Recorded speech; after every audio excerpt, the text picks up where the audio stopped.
2021년 3월 저 김단태 계좌를 결산을 해볼 거고요. 지난달 시장 지표를 가지고 와봤는데 전체적으로 불안한 느낌을 감출 수는 없더라고요. 그래서 그런 지표들을 한번 좀 볼 거고요. 오늘은 2021년 4월 5일이고 저는 김단태입니다. 여러분들도 아시다시피 저는 이루다 투자라는 회사의 대표이사로 있고요. 뭐 테크노킹이라고도 하죠. 이 유튜브도 사실 회사를 홍보하려는 면이 분명히 존재하는 유튜브고요. 제가 어쨌든 큰 금액을 걸어야 이게 의미가 있다라고 생각을 하기 때문에 이루다의 투자의 전략 중에 하나인 올레더 포트폴리오에 투자를 하고 있고요. 그 계좌를 공개하는 거라고 보시면 돼요. 제 기억이 맞다면 2020년 1월부터 제가 계좌 공개를 하고 있으니까 벌써 한 1년 한 3개월 정도 된 것 같아요. 매달 계좌 공개를 하고 있습니다.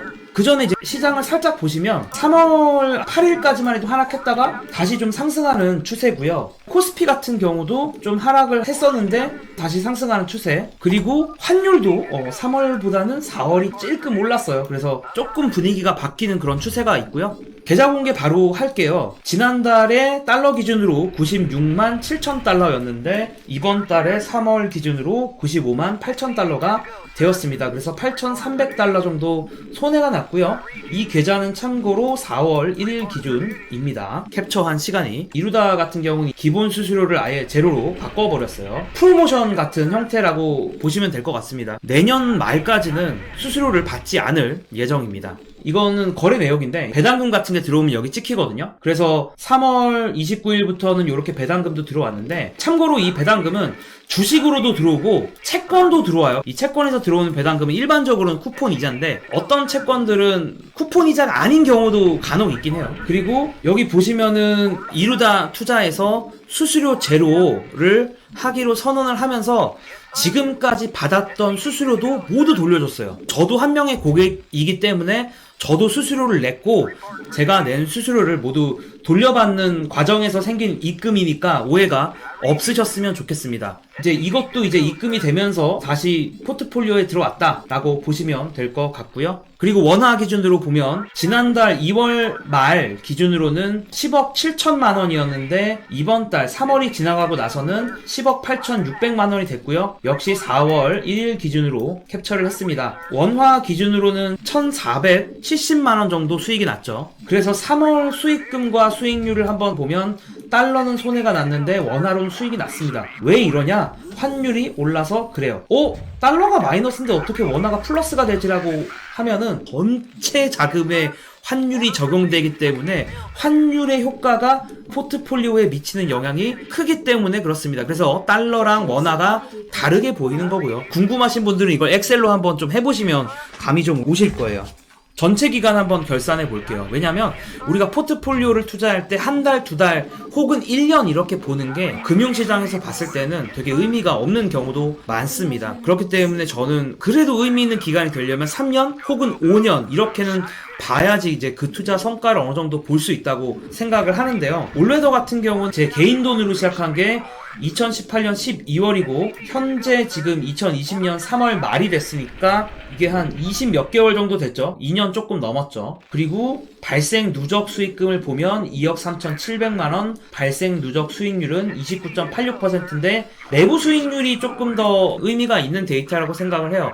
내부 수익률이라는 건 뭐냐면 2018년 12월에 만약에 내가 돈을 1억 이렇게 박아놓고 안 건드렸으면 수익률이 얼마냐 라는 게 이제 내부 수익률이라고 보시면 될 것 같고요. 지금 발생 수익률과 내부 수익률의 차이가 있는 거는 제가 증액을 했기 때문에 그렇습니다. 그래서 내부 수익률 기준으로는 누적으로 41%, 뭐 40% 원화냐 달러냐에 따라 조금씩 다르긴 한데 그 정도 나오고 있고요. 그리고 제가 2020년 8월에 이루다로 옮겼는데 이루다로 옮기자마자부터 수익률이 조금 안 좋은 느낌은 있어요. 이게 참 웃겨. 내가 2018년부터 2020년 8월까지 개인 돈으로 운영할 때는 수익률이 괜찮았는데 저주도 아니고 딱 이루다로 옮긴 다음부터 수익률이 이쁘지 않게 나오더라고요. 하지만 저는 엉덩이가 무거운 투자자고 긴 기간 동안 투자를 계속 해나갈 생각이기 때문에 계속 투자를 할 생각이고요. 올웨더 포트폴리오라는 게 뭐냐?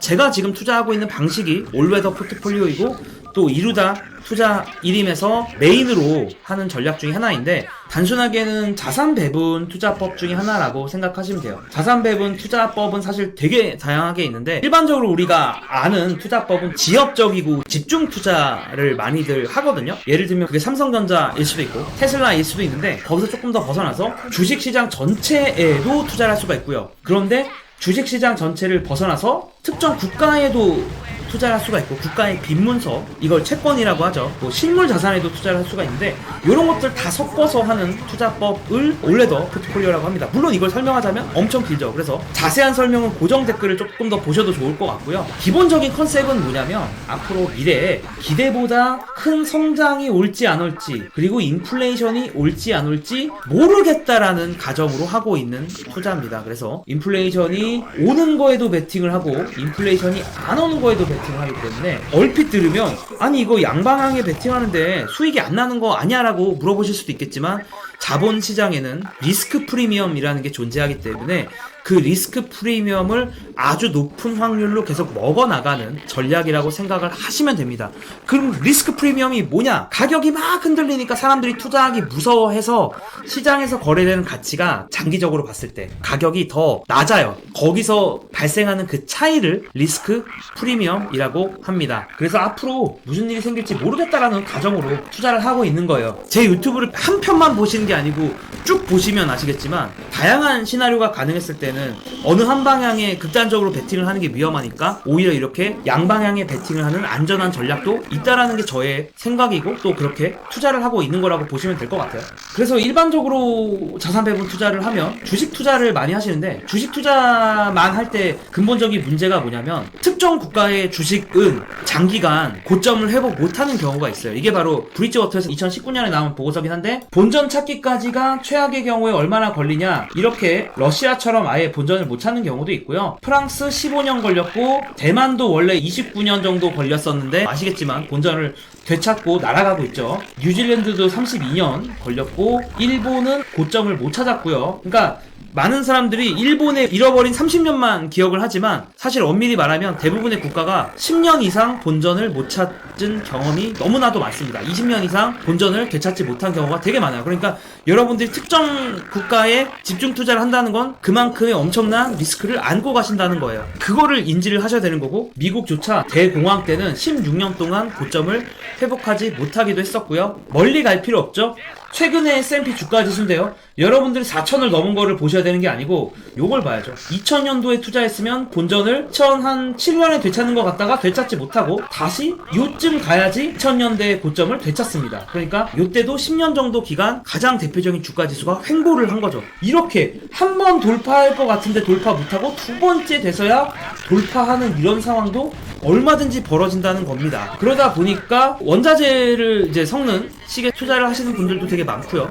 저는 이제 주식의 원자재, 채권까지, 올레더가 채권까지를 보유를 하기 때문에 이렇게 섞어서 가는 편이고, 다양한 자산 배분 방식들이 존재하긴 해요. 그래서 꼭 주식만 바라보시는 것보다 다양한 자산들을 바라보는 것도 안정적인 투자를 할 수 있는 방법일 수도 있겠죠.